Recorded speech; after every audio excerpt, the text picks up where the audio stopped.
Sentinel Online, now loading the Geekcast radio network of podcasts.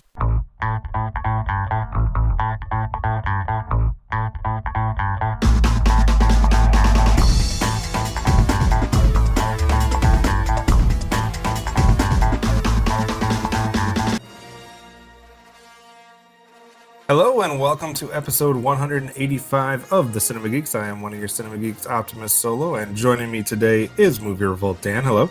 Hello. And today we are doing something a little bit different.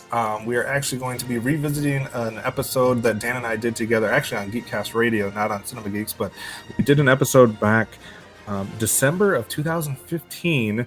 This was before all of the new Star Wars movies under the Disney banner started to be unveiled and released in theaters, etc. We had done an episode back then. It was episode 88 of Geekcast Radio, where we talked about top 5 Star Wars rules and film ideas. And given the fact that we've kind of reached a turning point in the Star Wars franchise as far as, Disney kind of wrapping up this first, what do you want to call it, but it's not in MCU it'd have a name, but I guess wave 1 or whatever you want to call it. This first trilogy has been completed that they were in charge of, as well as some of these side movies and things of that nature. So we were seeing some posts a couple weeks back, in celebration of, May 4th and Revenge of May 5th or whatever you want to call it, and all that Star Wars week happenings that we saw some posts being retweeted and put on Facebook, I believe probably from Mike, about some of these episodes that we had done that had focused on Star Wars. And I think you and decided to re-listen to this episode, if I'm not mistaken, somewhere along that week, right? Yeah, I completely forgot we even did it. It was something where he tagged me in it. And I'm like, I didn't do that episode. What are you even talking about? So I went back and I'm like, oh, I actually did do that. I completely forgot all about that. And it was just interesting going back to that moment in time and I'm like, what did I even say as the rules? And then there were a lot of, we'll get into it, a lot of things that we had some foresight on that we put some guesses out there that proved to be correct. But also it was interesting seeing, how well or poorly some of these rules actually ended up playing out over the last few years. So. Absolutely. And then I think you had made a comment on Twitter or something about one of those posts. And so then I was like, yeah, I'd be down to revisit that. I actually went back and re-listened to the episode that we're referencing. And then it was during a time where we were doing a whole bunch of Star Wars episodes. We were doing top lists of moments of characters, of quotes and things of that nature, just kind of as much Star Wars content as we could pump out. I even started listening to some of those other episodes too. I think I listened to the top quotes episode that was put out there at the same time. So it was a good trip back memory lane. So the point of today, guys, is we're going to be looking back kind of at our rules and reviewing them with you guys. So these are rules that we decided back in December of 2015. So now almost 5 years later, seeing number one, if we still agree with our own rules, if they should have been rules, but number two, Dan and I are going to try to grade the Star Wars franchise or Disney or whoever you want to say is responsible for how well they followed our rules and give them a grade each on kind of how that happened. To kind of see, it'd be a fun exercise to see what we think 5 years later now that we've seen all these different films, etc. So anything that you wanted to mention kind of before we start getting into what our old rules were? No, I would say actually one of the biggest differences as I was reading or listening to that episode was I've become actually, oddly enough, a much bigger fan of Star Wars now compared to when we did this, 5-6 years ago. Then I didn't necessarily. I saw the movies and that was about it, but in large part because of my son as well, I've been reading / listening to the audiobooks of a lot of the expanded universe stories, watched Clone Wars and some of the other TV shows and things like that. So I'm actually much more well-versed, read the comics, well-versed in the world of Star Wars now than I was then. So it may have impacted the kind of my opinions on things as we move forward. Definitely an exciting thing to experience with your son and kind of go through that. I know he's a big fan based on some of the pictures I've seen you post and stuff like that. So that's awesome. It's also hard to think back. There has been so much discourse, so much conversations on social media, back and forth debates, arguments about all of these, however many films it's been now since we did this record. What has it been, 5 or 6 films now? It's hard to picture what the mindset was before all of that. You know, we knew we were about to get some Star Wars, but just the amount, like the words that have been written based on these films that have come out since we did this record are unbelievable. So it's really hard to kind of get in the headspace of like, hey, what was life like before all this when it comes to thinking about Star Wars? Yeah, it's interesting. Interesting because I feel like the viewpoint of a lot of movies have in a way changed, because I feel before the new films, I didn't hear much praise for things like the prequels, but recently I'm seeing more people like, praising things in the prequels than before. Obviously, I think there wasn't necessarily as much as maybe there was. I just wasn't aware of it. A split within the Star Wars fandom. It didn't, Right. That it seemed like there was just a universal excitement for the films compared to where we are now. And I think maybe we can kind of look at and see how we kind of went from there to where we are now. Yeah, definitely. Like if you would have gone into any like group of fans that were waiting the release of Force Awakens, like as they stood in line at the theater or whatever, it was a much more united excitement that you got compared to like what you would have gotten if you were like polling the people that were waiting for the last movie in that trilogy. It's just a totally different feel. So what we're going to do here is we each had a set of rules that we proposed in that episode. We each had 5 of them. So I'm going to go through my 5 first. I'm just going to read one of them, and then Dan and I are both going to react to that, kind of give our take on it, and maybe assign a grade as to how well they did or did not follow that rule. So first one I had was what I called know your source. And my point with that one was don't contradict things from the previous episodes, such as, 4, 5, and 6, or even I guess 1, 2, and 3, but just don't contradict stuff that we've already seen. Know your source and kind of stay true to that. I feel like we're starting like with the with a big can of worms right off the bat. There was this whole emperor thing. So I don't know. I feel like there's 3 things that you can do when you're making a new installment to a previously existing franchise. Number 1, you can stay true to like 100% by the book information that you got from that other one, where you don't contradict anything whatsoever. You can also take it kind of more where it's like a reboot, where you just ignore and throw everything out the window and do whatever you want. And then you can do like this third option that I guess probably if you would have asked me back in 2015, I might not have even realized that this existed. But that third option is, I guess it's along the lines of retconning something, but where you bring stuff up to contradict it, or that contradicts stuff, but you do it in a way that you're trying to explain that it's okay that you contradicted stuff that came before it. And I feel like that's kind of the realm that we found ourselves in, at least with second and third movie in the main trilogy that we're talking about. I'm not necessarily commenting at this juncture about Solo or Rogue One, but in that main trilogy, especially as we kind of got the change in directors from the end of the second movie and into the third movie, that is what kind of caused some strife between fans, and some divide. There was some people that were feeling that it did contradict stuff that went before, and that other people not feeling that way. I don't know. How do you think they did as far as contradicting the source material about that? I think it's a messy answer because of the way things were executed in a way, especially looking at The Last Jedi, and I know that was a movie that I really adore. I think it's to me the second or third best Star Wars film, but I know a lot of people have a lot of distaste for it, and especially looking at the way Luke Skywalker is and how much different he is as a character compared to where we last saw him with Return of the Jedi. And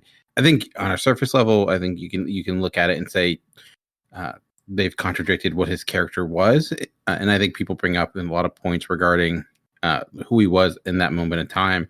I think it's and he wasn't necessarily, he was much more hopeful, and people feel like some of the actions that he went through in The Last Jedi weren't true to who he was as a character. I don't necessarily agree with that, and I think there are a lot of justifications for the way they took the character.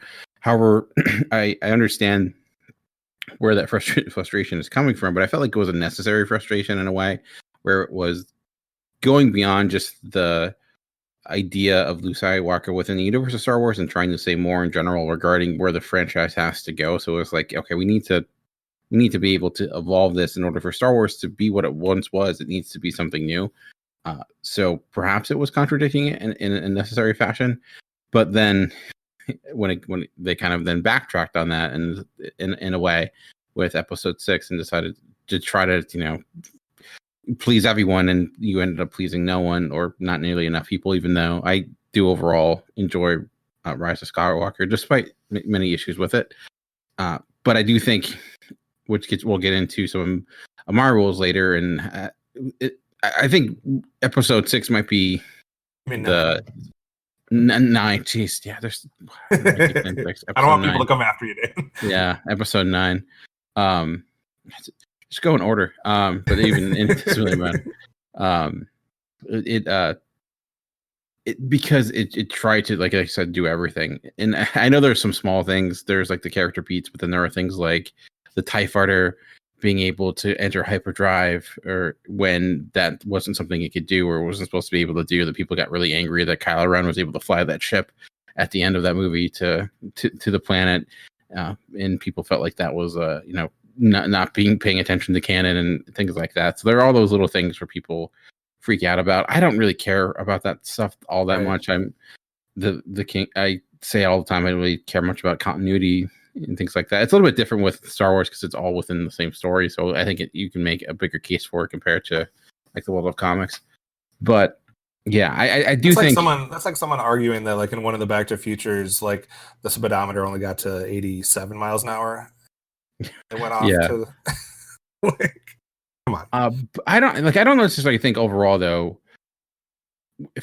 Where I still think they all work within the same story to the point where I don't think there's anything major that makes it feel like there's giant plot holes that don't work. People tend to overuse that phrase or use it incorrectly to begin with. So I think overall they did a pretty good job despite the issues people have. But I think it'd be wrong for us not to point out those issues. But personally, I don't think it's a contradiction. I think it's actually true to the nature of the character of Luke Skywalker, who's very much a reactionary character and one who tends to kind of jump at the gun a lot, especially if you go back and watch those movies. Like, he didn't take a long time to really overthink what he was doing in a lot of ways. He was very emotionally driven, and he tended to kind of change his mind on things a bunch. But I also think it kind of follows the line of Jedi in general that tend to fall or fail a great deal. Right. Like Yoda, for example. I'm sure if they, like, the first movie we ever saw was a Yoda film, we get angry because what the Yoda became in Episode 1, 2, and 3 is nothing like he was when he was first Yoda. Right. Same thing with, obviously Anakin and even Obi-Wan. Obi-Wan. I think Obi-Wan's maybe the one person. I think maybe where his failure was an inability to see what was happening to Anakin, being too caught up with everything else. But yeah, I think it seems to be the norm of the Jedi is to fail.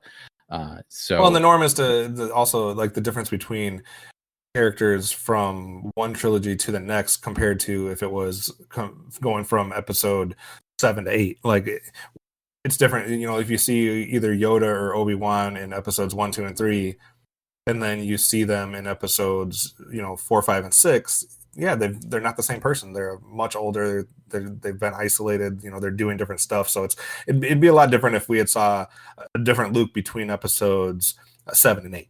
You know what I mean? Compared to between 6 and 7. Like, there's time that happens there. So I'm not agreeing with you. I don't have nearly as problem with the Luke contradictions and the Last Jedi. I don't think Last Jedi necessarily contradicts as much as some people would argue.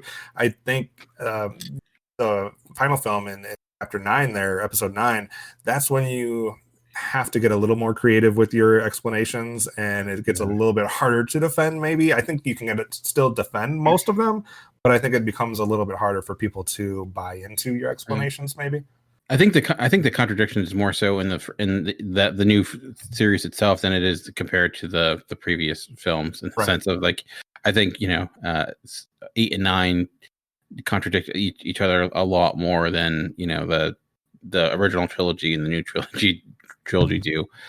So what ends up making it, to me, if I was going to give it a grade, I'd give it a C plus because of that, just because the lack of consistency and the fact that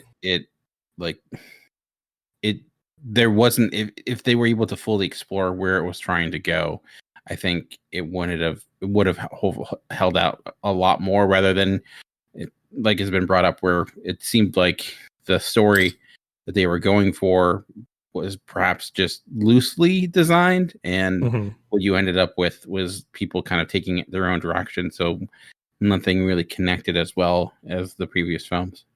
Yeah, I think I'm somewhere like right around that same area. I'd probably give it a B minus or something like that, B minus, C plus, somewhere in that region, because I think, like I said, some of the contradictions that have been talked about ad nauseum online, maybe not as much of a contradiction as people think, but there is still a little bit of a continuity or contradictions between some of the films within the trilogy, like you mentioned. So, yeah, I think B minus, C plus is a good spot for Know Your Source. My second one I titled "I Am Not Your Man." And that was explained as don't get wrong who the main character should be. Now, first of all, I'm wrong because I said I'm not your man. I said your person. Because obviously it is a female character that we're following for most of this trilogy. I was using the generic man. But I think this one pretty spot on for me. I think they knew who the main character was. They knew who this story should be revolving around, and they followed Ray, for the majority of these films, regardless of, if they have to go off on this that tangent and follow a couple different characters at different times. I don't think they ever lost sight of the fact that this trilogy was about Ray. I guess this rule was more so about the trilogy. I mean, with these single movies, like we said, with Solo, Rogue One, those types of things, since they're only one movie, it would be hard not to follow the main characters. But I don't think I ever felt that during this this newer trilogy that they swayed too far from focus on Rey as a main character. So I think they did really well with this one. I don't know about your reaction. I agree. I think going into it, thinking back when this came out, and I see what you're saying with "I'm Not Your Man," because I think most people, like myself, I thought Finn's character at the time, we didn't even know what his name was going to be, but John Boyega's character was going to be the main character, because it's most of the advertisement was on that character, and well, there wasn't really even that much on anyone really, but we didn't know who Daisy Ridley was. Well, most of this cast was unknown, but at least John Boyega was in Attack the Block, so Oscar Isaac was a more established star, so it seemed like they were going to be the major focus of it. But I think making Rey the focus was the right choice, because I do think she's the best character out of all the characters within the new franchise. If they went wrong with anything, I think is maybe not knowing who some of your best side characters are, and how some of the best side characters didn't get nearly enough attention, or you could have explored those a little bit more, or even some of the relationships. I felt one of the things that happened within this franchise is they didn't get enough time for those characters to build those relationships as much, or get those little pieces, which we'll talk about more later, which I think reason why some of that happened. But on a strict character standpoint, yeah, I think they nailed it, especially with the main franchise. Perhaps if you bring in like Rogue One, you can have perhaps a bigger argument. I don't know. I think that those all make sense. Obviously, Solo, who the main character is going to be, being Solo. So when it came to this, I think that was the right answer. There was not following the wrong character when it came to this film franchise. Yeah, I'd give this one an A for me. With the third rule that I had, I just said kids aren't stupid. And that rule was basically revolving around the idea of me not wanting them to dumb it down or insult the audience's intelligence by inserting nonsense that's not necessary, thinking of comedy bits or characters that didn't really serve much purpose other than try to entertain kids, like a Jar Jar Binks, etc. It's something that I felt like we didn't really have in original trilogy. We didn't necessarily, I never felt watching that I was getting pandered to as a child, or like, hey, this is for the kids in the audience, which I appreciated, and that we felt like we got that a little bit more with the prequel trilogy, and I was just hoping that we would stay away from that this newer trilogy, and or in even the standalone films. And honestly, think they did a fairly good job on this one as well. I think the comedy bits come from regular characters, whether it's Oscar Isaac's, Poe Dameron being a smart ass, or whether it's from some of the droids, which is very similar to what we got with the original trilogy and things of that nature. But I don't think that there was any like blatant character or segment that really I felt like they were dumbing it down to a point that was beyond necessary. We can talk a little bit more about the tones of the films and target audiences a little bit later with one of your rules that you had, but I don't feel like they necessarily. I feel like they abided by this rule fairly well. What do you think? Yeah, and I don't think there's the comedy was there when it needed to be. It was the comedy was much more akin to the original trilogy than the prequels. Like usually droid related. C-3PO I think probably had some of the best comedic lines in Rise of Skywalker. The Rise of the Skywalker. I can't always get that name wrong, but but again, like that's been his character since the very first beginning of this entire franchise. There was. I can't think of any moments that. Well, there were some community bits that maybe didn't work as well. I think even in The Last Jedi, the opening with like the prank phone call, or whatever you want to call it, like that. That was maybe a little bit silly, but not to an insane degree. I feel like there was maybe some like juvenile humor here and there, not extremely juvenile, but maybe slightly juvenile, but not like kid friendly, like I don't know, like a fan service, but to just the kids. I mean, I suppose some people could maybe argue that like characters such as like the Porgs were entered only to appeal to kids, but it wasn't like hit you over the head like slapstick dumb humor with the Porgs. No, and they mainly stayed silent for them. That's not like they had like cute voices or anything like that. Right. And I think that they even led to a pretty funny bit with Chewbacca, like roasting one in the setting. I thought that was legitimate funny. But yeah, when the comedy, I think they peppered it in, where it needed to be, but it wasn't overbearing, and never added levity to a situation in which they didn't need it. Which even something like the Marvel films are guilty of. When it needed to be serious, it was maintain that level and tone throughout, especially something like Rogue One, which didn't have much comedy at all, but it probably was the right choice considering what that story was telling. Yeah, someone's going to comment and be like, "Yeah, but they added the Ewoks in at the end." So I think this one's a fairly decent grade too. I'd probably give this one, a minus somewhere in there. I'm glad we avoided the Jar Jar Binks aspects of the prequel trilogy. My fourth rule was time is precious. And my point here was don't waste screen time on unneeded action scenes. Specifically, something that kind of got me a little bit from episode 1. I know some people love it, but I was not a big fan of the racing sequence. I just felt like we're trying to establish so much in episode 1 to try to build this brand new trilogy and kind of set the stage. And then they took like a third of their runtime and gave us a pod racing sequence. And I know, again, a lot of people probably enjoy it. A lot of people like racing sequences or car chases or action sequences like that. It was just something that I wasn't looking for in what's starting off as the first movie in a new trilogy. So I was hoping that we could avoid that and really dedicate our screen time to stuff that was valuable and that was helping to create relationships and build characters and things of that nature.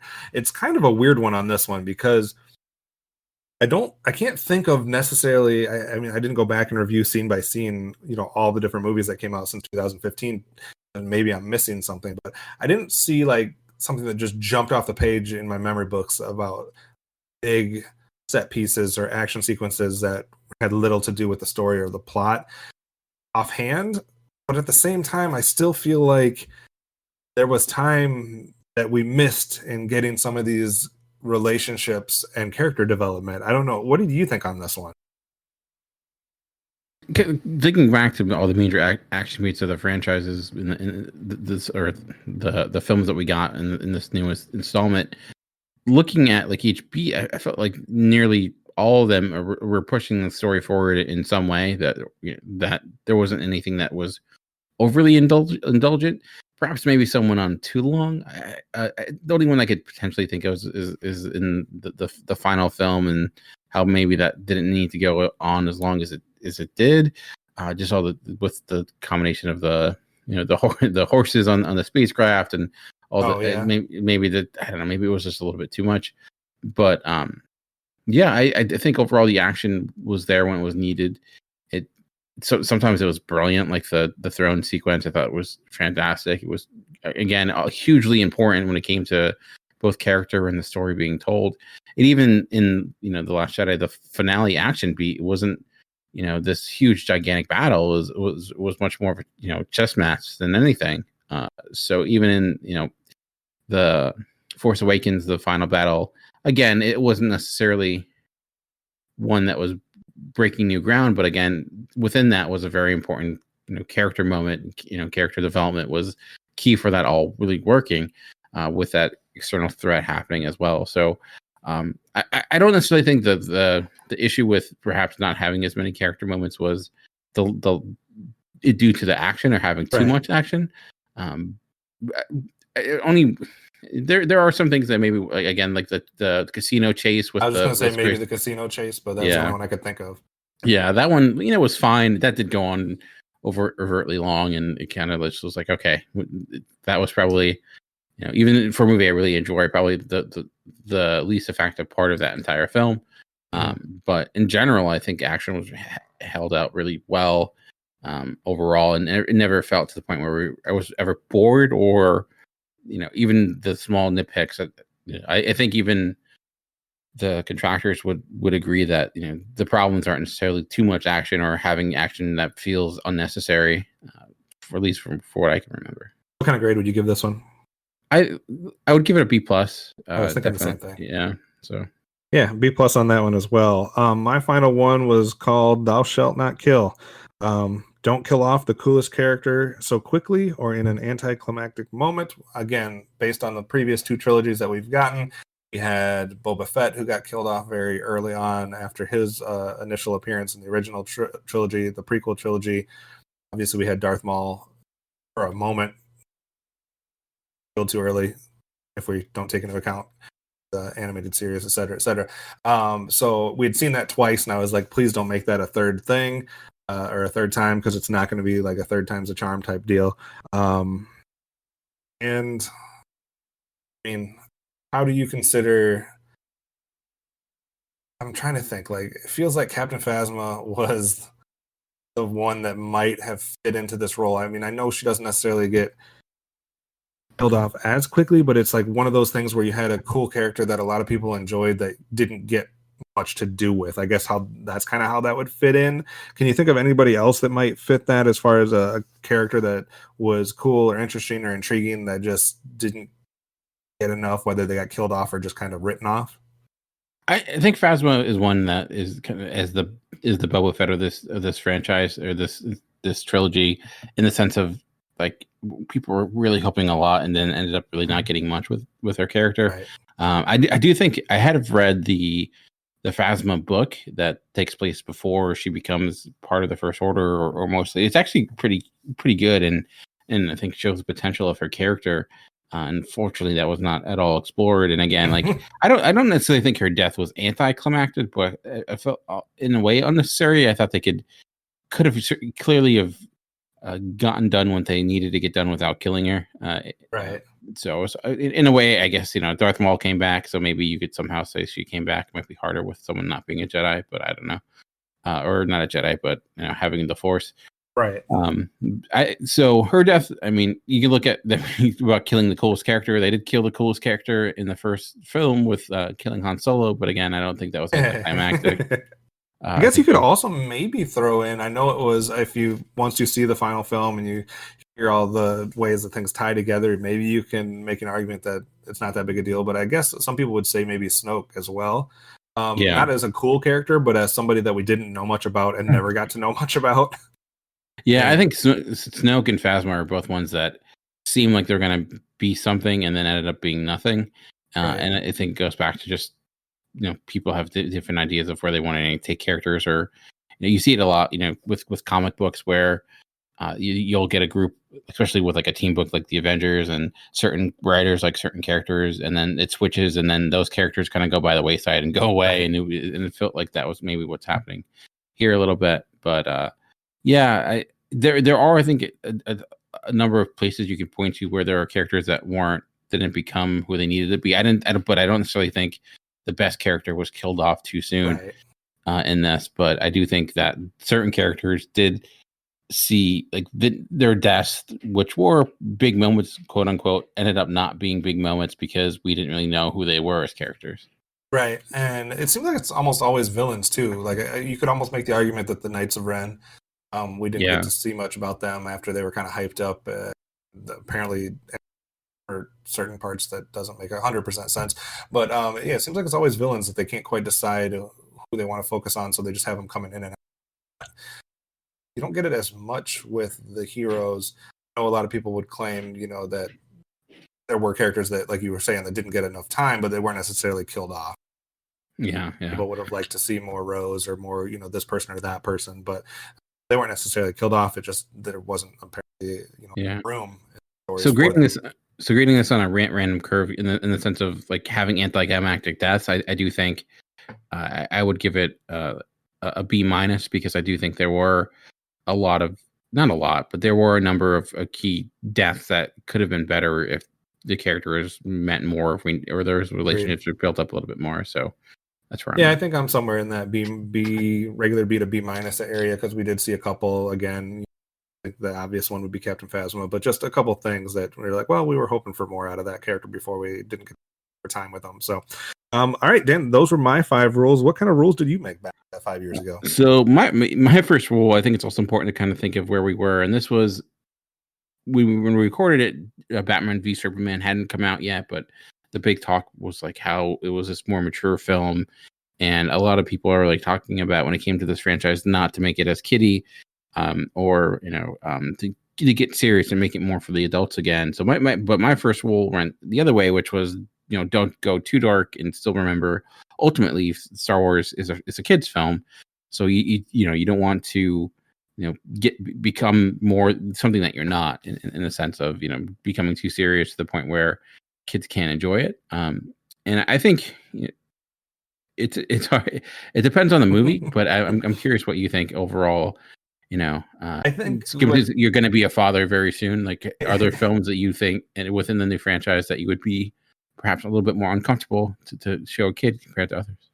I feel like once they're to the age where you're comfortable watching the original trilogy that we got, I don't think there's much to worry about with Episode 7. Outside of, obviously, Han Solo's character, you have to have them ready to react to that moment and explain whatever you're going to need to explain. That's probably the dark moment of that movie. Outside of that movie, it's a lot of fun. It's a lot of callbacks. It's a lot of, just fan service and fun things. So I wouldn't be as worried about that one. I think once you get into 8 and 9, it gets a little trickier. Especially 9 seems to have some dark moments, more so than might choose for a kid, but I don't know. It kind of depends on, I guess, the individual age and maturity level and what you're ready to explain or question. You know more about that as an already a parent and having to do some of that, so you're probably more well versed to do that. I'm trying to think of what I would think with the standalone films, and I feel like they're not necessarily geared towards younger an audience, but I don't know if there's anything in them that would like alarm me. I'm trying to think back. Solo and Rogue One. Yeah, so I think with Rogue One, the hardest thing would be the fact that spoiler alert, in a way, that all those characters end up dying, and that's it's taking there's always been death in Star Wars since Obi-Wan, but knowing that all those characters have died, so I would think that's probably the most mature out of all the films. So I think that one you probably want. Like, I haven't shown my kid Rogue One yet because of that, because it's I think that would be a little bit too much. So but again, I think as we mentioned earlier, to tell that story in a way. I think it's a great one of the best of all the new films that came out. But again, I don't necessarily think it has that same kind of child film quality as some of the other films. But maybe that's what they were going for, considering it was it wasn't part of the normal episodes. Right. The episodes themselves, I think, hit that tone perfectly. They have the comedy bits like we mentioned, but they're not overbearing. They have some of the more shocking, scary parts, but I think having scary parts for kids is somewhat a good thing. Jim Henson used to always talk about how being scared as a kid can be is good. It's good to scare kids in a way, right? But even Mr. Rogers with being sad and having a chance to explain some of that stuff. Have you shown? Has your son seen all of the new trilogy? He's seen he's seen all of the new trilogy. We saw his first one in theater was the Rise of Skywalker, which he adored. He's 4 at the time. I was more concerned if he would. Well, we didn't sit through it all. We had many bathroom breaks, but but he really, and that's kind of what kind of ignited his love of Star Wars, because he kind of liked it. I was rewatching the movies up to that point, and he was kind of getting into them.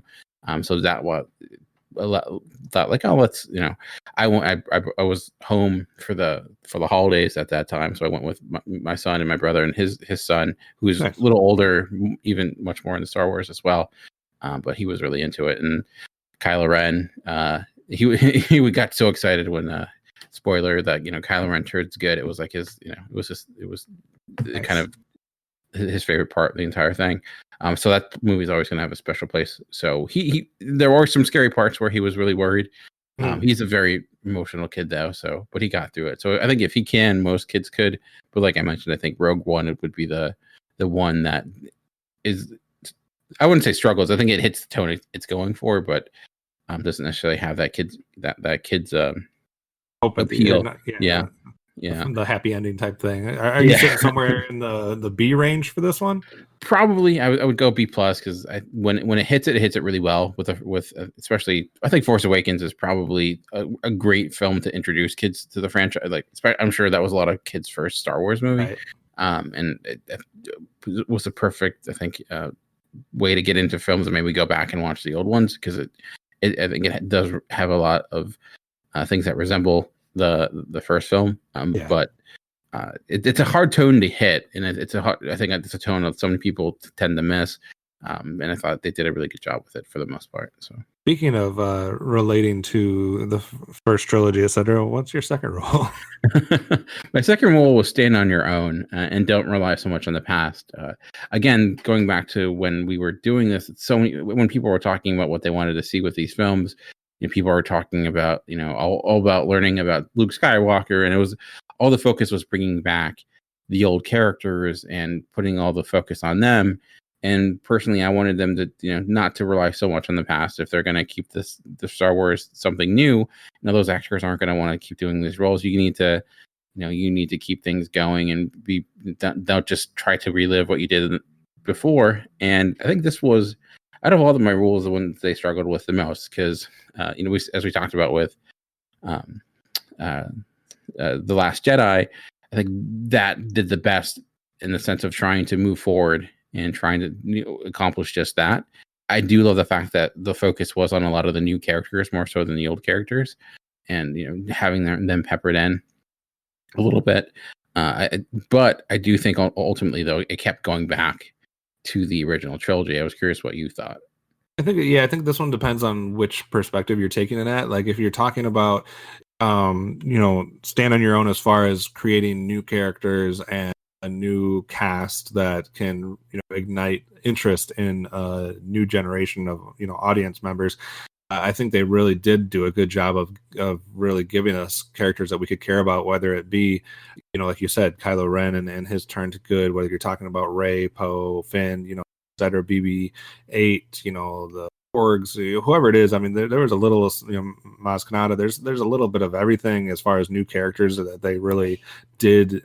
I thought that was one thing that was going to be hard for them was, we're so used to this certain cast, people that we're familiar with, that even though you go back to the original trilogy, there are different characters that we had. You still were following some of the main ones, with Yoda and Emperor and Obi-Wan and R2 and C-3PO, et cetera, et cetera. So it was like, how are you going to introduce us to new characters we don't know and make us buy in? And I think they succeeded in spades with that.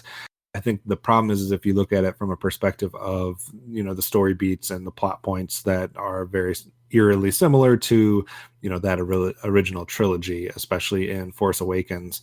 That was one of the big critiques that people had for the film, that it was too much like A New Hope. So, I mean, I think it depends on what, somehow they did do it and they didn't do it at the same time. So it's kind of like I'm kind of middle of the ground, maybe somewhere in that C range, because they gave us the new cast and the new characters, but they kept going back to the same story elements. And it's funny listening to that episode. I even call it like, I'm like, we don't even need, we don't need a Han Solo origin film, and we got that. And I do actually, I guess I'm probably too optimistic when it comes to the new films, but I do like Solo. Actually, probably, I rank it not super high, but I think it's much higher than, say, the Rise of Skywalker, for example. But I do necessarily that in Rogue One, even though they're good movies, I was hoping that we would get films that weren't so tied into what came before. And I think I think you're hitting on a great point. Sorry to interrupt you. I'll let you keep going, but I think that's where you could also knock it down, is the point you're getting to right now, where those individual standalone films could have been where they spread their wings a little bit, and they did not do that. Yeah, because even I think Solo was a movie that was almost set up to fail, because you're doing a Solo movie, but without Harrison Ford. And when people think Han Solo, they're going to think Harrison Ford, and they're going to want him in that role, and you're not going to be able to really achieve that. And so it's you ended up with something that was just like playing that role was an impossible task. And I think that's maybe why it wasn't as successful as people hoped it to be. But if you created something brand new that wasn't tied into anything, and maybe that's the scary thing, and I could see that people worried making a movie that, okay, they're going to get angry because there's nothing here about Luke Skywalker or Han Solo or the movies they know. If we make this movie about the Old Republic, this is taking place thousands of years before the world that they know. They're going to how's that going to work? But at the same time, no one knew who these characters were when Star Wars became what it was. Right.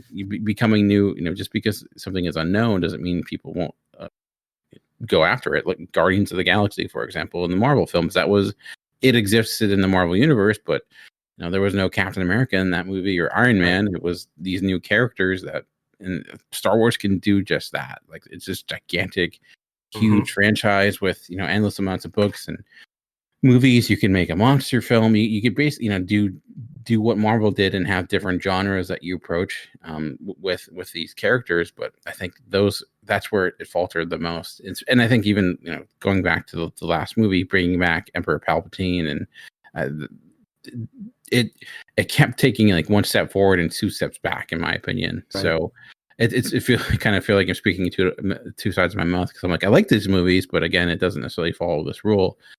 So I think it succeeded, but could have succeeded a lot more if it maybe artistically, maybe financially, it wouldn't have. I don't know. I know Rogue One did very well. Solo didn't do nearly as well as they were hoping.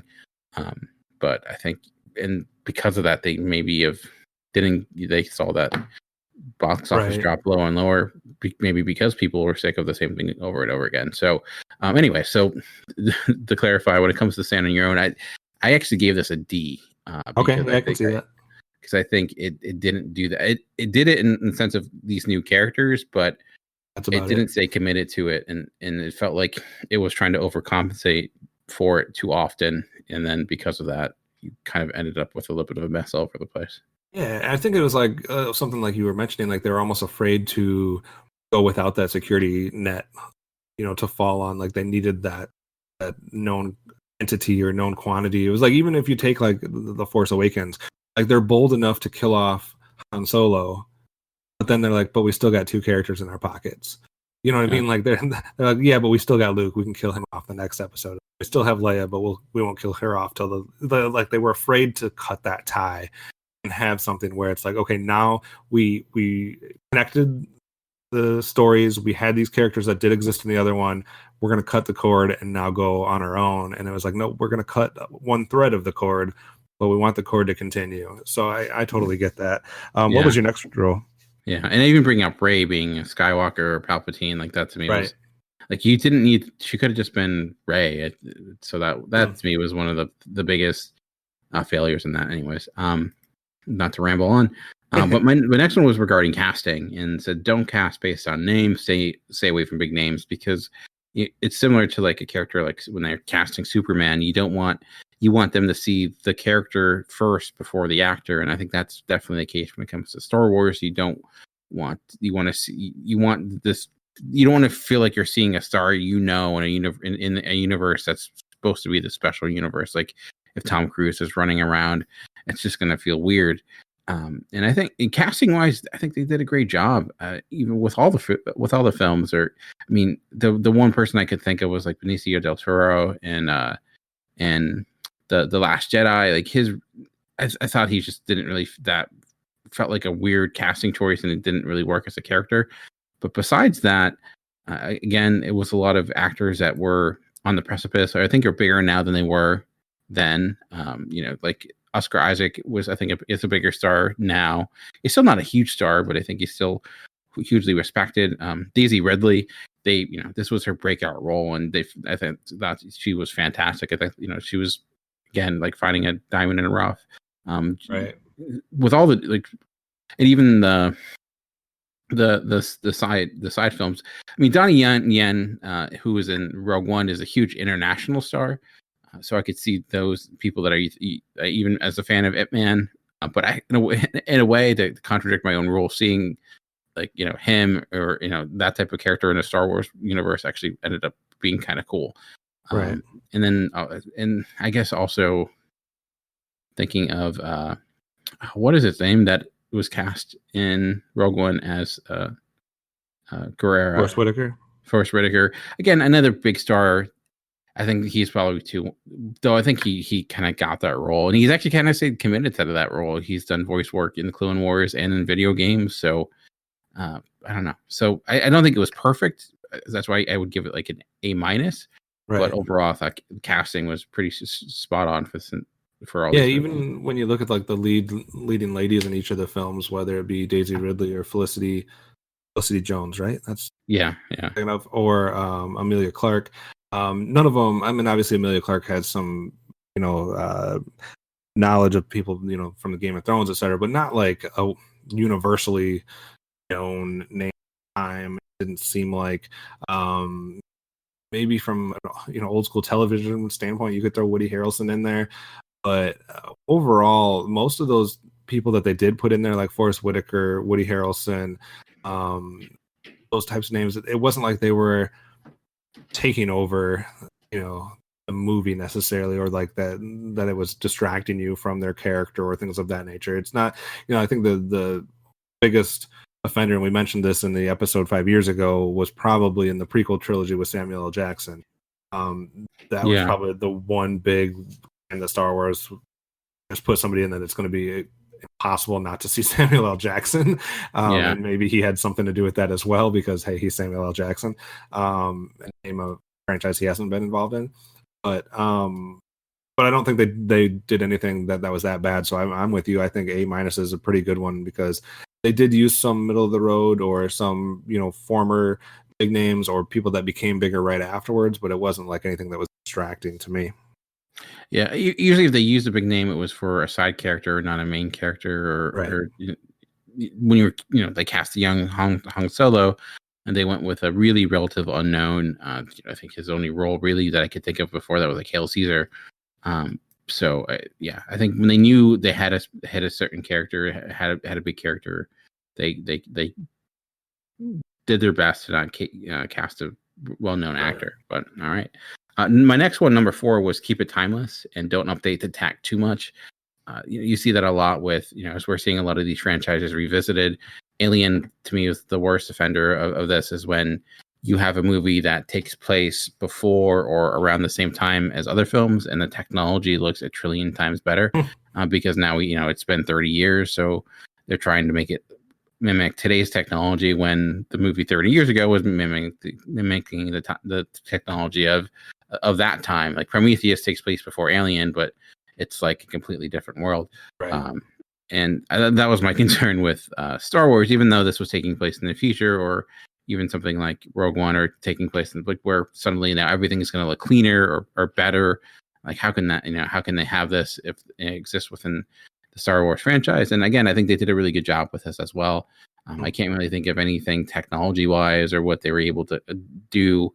If anything, they maybe stuck to it too much, where I think one of the failures of the new franchise is that, with even the prequel trilogy, there's a distinct look to the ships. It feels very much of its own time.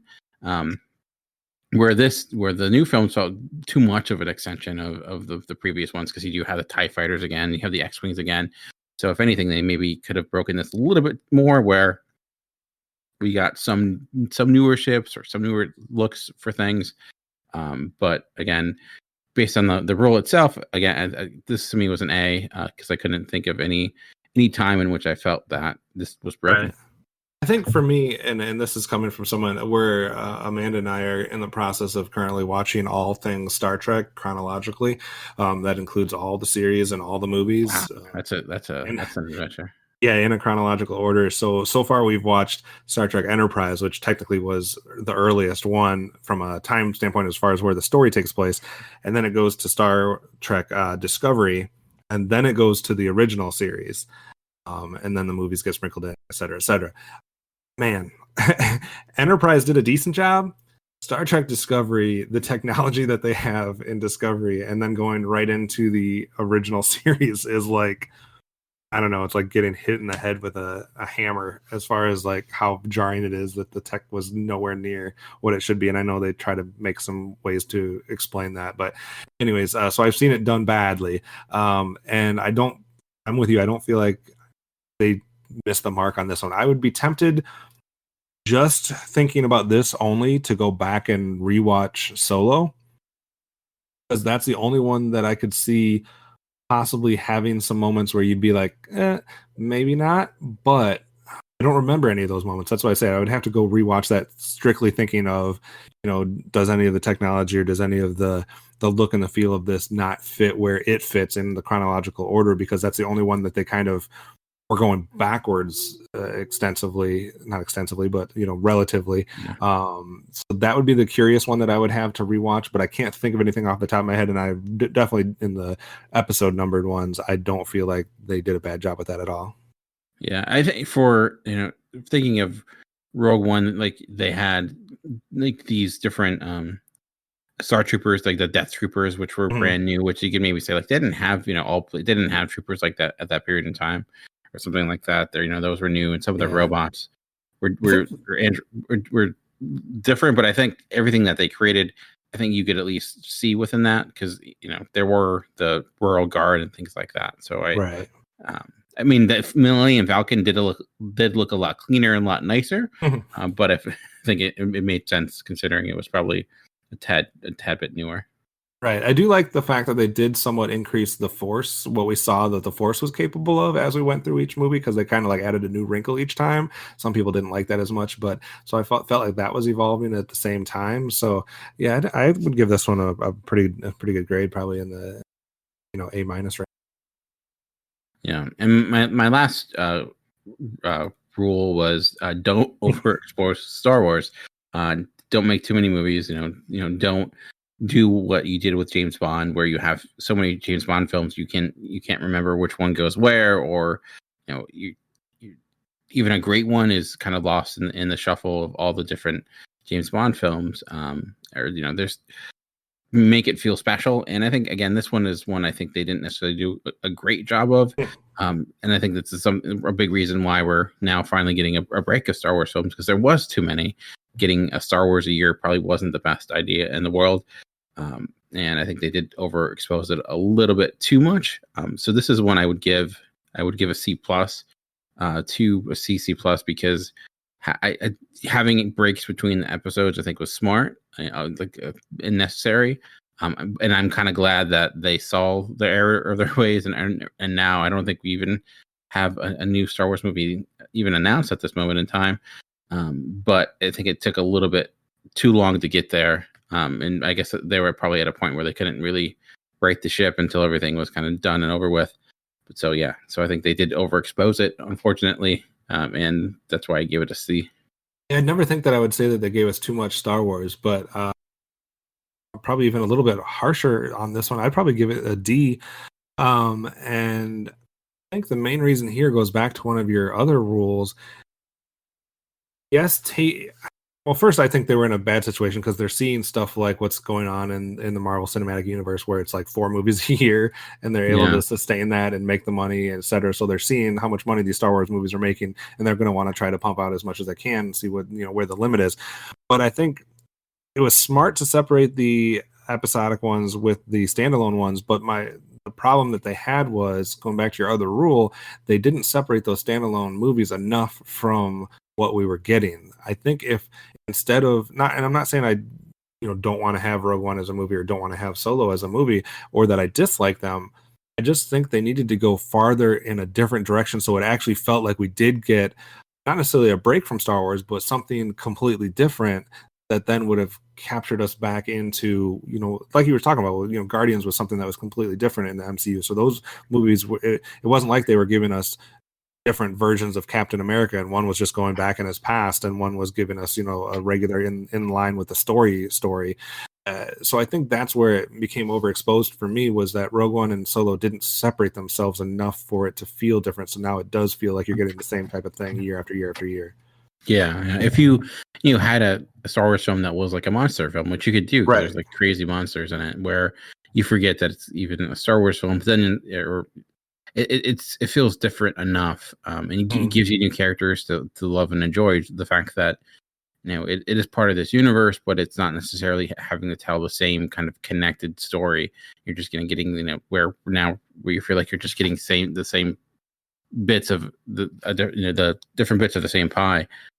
So I think that's where Star Wars isn't just like a movie that comes out and it's out for a weekend and then we move on to something else. Like when one of those movies comes out, I feel like that's like a 3-month thing. Like that's out and people are going to see that like multiple times, and it's especially when it's over the holidays. It's like I don't think they took into consideration that by the time the hype for the one is over, like it's already on to the rumor mill for the next one, and then that one's I don't know, it just feels like it's like bam bam bam. So I mean, I'm still a fan of Star Wars. I still want more movies to come out, but I think they just need to be distinctive enough so it doesn't feel like the same. Yeah. So as you mentioned, now we're in a weird break of Star Wars, and who knows what the next 5 years or 6 years are going to yield when it comes to Star Wars. So you want to get into our new rules? Yeah, absolutely. So we tried to come up with some new rules for whatever direction they're going to be going into the future, whether they are starting a new trilogy. I know that's been rumored multiple times, and this person was going to do this, or that director was going to do that, or whether it's different standalone films, etc. Obviously, we've gotten things like The Mandalorian, and some of the they're venturing into the TV realm a little bit. We've had the ongoing animated series, with Rebels and Clone Wars coming back for final season. So there has been some Star Wars stuff, but movie-wise, we don't really have much of a hint as far as the absolute direction that they're going to be going. So we're trying to come up with some rules to hopefully guide their way. And the first one's not going to be a surprise for me because it kind of goes back to a little bit of what we've been touching on as we've been having this conversation. My first one is Brave New Worlds.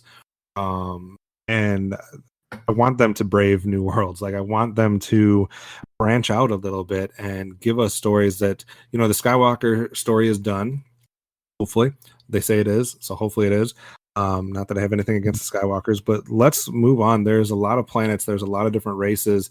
And my thing here is give us a movie that doesn't even have humans as the main characters. I mean, you can have some humans in there for people to relate to or whatever, you need to do for that. But I don't think it needs to be based on them. Like I could take a movie just based on, the Hutts.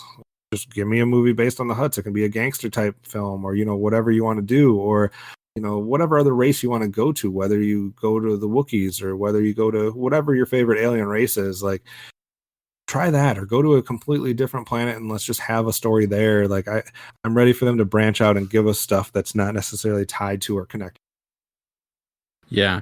I feel like we're getting a lot of content now with Star Wars. It's in between episode 3 in episode 4. Like it seems like that period of time seems to be people are delving in a lot. Well, we had the cartoon series, I want to call them the Phoenix team, but that's the name of the team. But the Rebels, Star Wars Rebels, Rebels. which I quite enjoyed, and then the recent Fallen Order as well. And I just hope that they don't see, because also we're both successful, and I'm like, okay, that's where we're setting our next movie. I'm like, don't do that. Set it. So I mean, I guess you could, but just maybe making it different characters. I guess a good way of kind of doing both. Right. Maybe what's not necessarily about them fighting the Empire. I would even think, like, I don't know if they would do it, but I read the Aftermath books, which take place after Return of the Jedi. They're like kind of the linking between the Return of the Jedi to Force Awakens in a way. They don't go all the way up to the First Order, but they give you kind of an idea where things are headed. Yeah, but they have a lot of great characters. So there's even, well, some of them actually show up in the new film Snaps. Is in the newest franchise, but I think, looking at those, are just like you said, there's a huge universe out there. I keep bringing up the monster movie idea, but I think it would be brilliant, because there are all these crazy monsters and stuff like that within Star Wars lore, and trying to do like a Godzilla film on like a futuristic planet or something like that could be a lot of fun. I don't know. It might be kind of weird, because it's probably not the best idea when Godzilla itself isn't doing well at the box office. Yeah. But there's stuff like that. There's genres from the past, or like specific type of themes that you could go off of, whether it's a gangster film, whether it's a monster film, whatever it might be, that you can, it could be almost, a straight action film somewhere out there in that universe. But I just think, disconnect yourself a little bit and try to get to some new worlds. And my second one goes to more so the fact that if they do future trilogies, so if there is a trilogy in the future that is getting talked about or discussed or greenlit at some point, like, can we pre-plan that trilogy out a little bit? It'd be exciting if you let the same director to do all 3 films. If that's not possible, can we at least have a script that's written for all 3 films? Like, I don't want to go back to this thing where we have a trilogy where it's going to be pitting one movie against the other, or one director against the other, because even if it's not a thing, people will make it a thing. And I don't need the negativity and the toxicity that we've seen from the Star Wars fandom. So I would just want one that is like true 1 through 3 movies, same type of threads going throughout. Yeah, I don't disagree with that. I do think that we give the original Star Wars films a little bit more credit than they deserve, in the sense of how everything was planned out. I don't think as much was planned out as we like to pretend to be, but I do agree that in a sense, like, it not having an overall arching plan of where those movies are going was not good for anyone. I just don't want anyone to have any fuel that they can use to create stupid nonsense discourse. Yeah, or like, we ended up having pitching filmmakers against one another, because it's like, definitely don't have one person do the first and the third movie. It just seems it's a weird thing to do. I don't disagree. But those are 2 of my rules. That's all that I had. So what are the 2 that you came up with? We talked about this already a lot, but give more time. Not necessarily just movie to movie, but also this within the movie itself. I love The Last Jedi, but it is weird that it is the only direct sequel, in the sense of it picks up exactly where the last movie leaves off. And I think one of the magic things about Star Wars is all the holes it does leave for stories to be told. It's one of the coolest things about the Star Wars universe, is that it's both finite but unlimited, in the sense of there are focal points where things happen, where there's actually progression, people die, and where there's there's everlasting effects. But at the same time, that you can always say, well, this was happening in between. But you can't do that with The Last Jedi. I mean, if you look at like the expanded universe stuff, there's so many. They had like 5 years of comics taking place between A New Hope and Empire Strikes Back. You're not going to be able to do that with Force Awakens and The Last Jedi, because it all happens. You can probably do that now with episodes 8 and 9, but I do think leave that room, because it gives a lot of lore, adds to the mythology. I think you could think of, maybe, I guess it's a different version too, or a different set of circumstances. But Rogue One obviously takes off right after that previous movie as well. So I like that. I think these new films did more to make the universe smaller rather than bigger in a way. In some ways, they added pieces here, different alien races here, but they also condensed the story now to the point where you know the exact sequence of events where things take place. Where I think it's better if you don't necessarily have that. Yeah, let the fans be creative. Let them come up with their fan fiction. Let them come up with their own stories that they're going to play with their toys with and create new stories. My last rule is, I talked about the Rebels again. I really enjoyed that series. The final finale of Clone Wars, a cartoon series that was fantastic. It's Mandalorian. It seems like where most of the praise for the new Star Wars is coming from, or from TV shows, or streaming services on Disney Plus. But my rule is still make Star Wars a film franchise first. I think Star Wars is still best appreciated on the big screen. I'm saying that now. We don't like the future of movies is more uncertain than ever. As we're talking with since movie theaters aren't open right now, but still, if anything could kind of keep them maintained, it would be Star Wars because Star Wars wouldn't be as magical. It wouldn't exist today, I think, as much if it wasn't a film franchise first. If people saw that on their TV, would it have the hysteria that it did compared to seeing it in the theater? I don't think so. So I still think I'm all for doing these different series. I think that's fine, cartoon series, whatever that may be. But still, I think at the end of the day, I don't want all Star Wars to be on a streaming service. I still want them, if they're going to make more of it. If they stop making it, I think I would be okay with that too. But if they're going to make more of it, I still want it to, let the films drive it, and then, everything else can fill in between.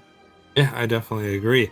So those are 4 rules. We were going to be doing 5, but we want to give you guys a chance to chime in with that 5th rule. So what kind of rules do you guys think that should exist for the future of Star Wars as a franchise, specifically probably, like Dan was talking about, especially as a film franchise? Like, what rules should they follow heading forward if they do more standalone films, or if they do new trilogies or things of that nature? Give us what rule you would like them to follow as well. Dan, I know also in that previous episode, we had given some ideas as far as things that we wanted them to explore when it came to the next, individual films, or I guess at this point even a trilogy. Do you remember what any of our ideas were, or any that you'd like to highlight that you still would like to have come true?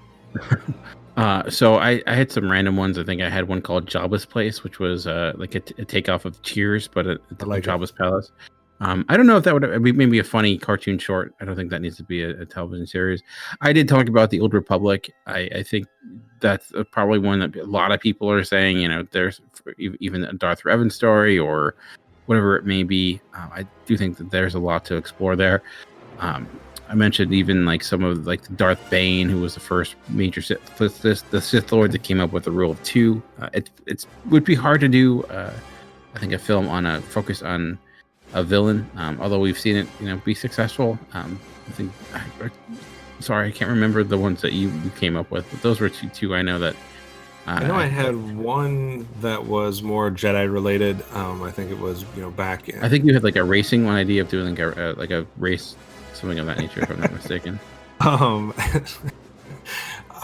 know I had, I wanted to say I had the hunting down of the Jedi that were still in existence, that had scattered at the end of the original trilogy. I had something that was going back more into the history of the Jedi. I think I had a lot of Jedi stuff.